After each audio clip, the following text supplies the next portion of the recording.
बिस्मिल्लाहिर्रहमानिर्रहीम। अस्सलाम वालेकुम दोस्तों, आज की जो मेडिसिन है उसका नाम है लाइपस एल्बा 30 पोटेंसी में। ये एक मिनरल किंगडम की मेडिसिन है। इसका हम एक्शन देख लेते हैं। ये मेडिसिन ग्लैंड्स पर बेहतरीन काम करती है। थायराइड्स की बेहतरीन मेडिसिन मानी गई है। जब T3, T4 और TSH के लेवल में कोऑर्डिनेशन ना हो, इनकी आपस में हार्मोन की कोऑर्डिनेशन ना हो आपस में, तो यही मेडिसिन दी जाती है। याद रहे, ये मेडिसिन प्री अल्सर कार्सिनोमा के लिए भी बेहतरीन है। यानी अल्सर का जो बीमारी है उसमें भी इसको आला पाया गया है। यूरिक एसिड में इसका बेहतरीन इस्तेमाल है। उसके बाद मरीज़ में गिल्लड़ हो, गदूद सूजे हुए हों, तो लाइपस एल्बा बेहतरीन मेडिसिन है। दोस्तों, फीमेल के यूट्राइन केसेस में फ्रीक्वेंटली दी जाती है।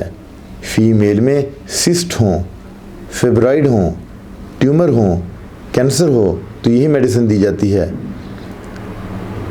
लाइपोमा के जो केसेस हैं उनमें इसको ज़्यादा इस्तेमाल किया गया है। इसके अलावा अगर फीमेल के ब्रेस्ट में सख्त ट्यूमर हो तो फिर कैलकेरिया फ्लोर दी जाती है, और अगर नरम ट्यूमर हो तो फिर लाइपस एल्बा दी जाती है।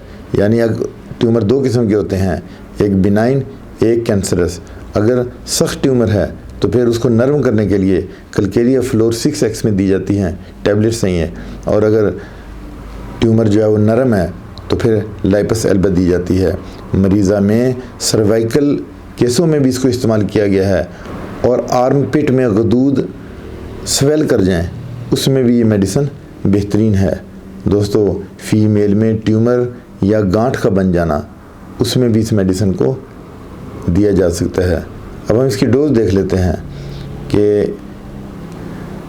ये जो मेडिसिन है लाइपस एल्बा, ये 30 पोटेंसी में अगर आप देते हैं तो इसको 3-3 ड्रॉप देंगे। अगर 200 में देते हैं तो वीकली देंगे 3-3 ड्रॉप, लेकिन वीकली देंगे।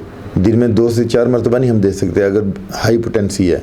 तो इसमें एक और मेडिसिन भी है रैक्वेक कंपनी की, R17 ड्रॉप्स हैं।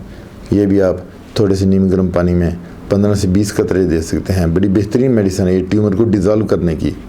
इसके साथ इजाज़त चाहता हूँ। अपना ख्याल रखिएगा। अल्लाह हाफ़िज़।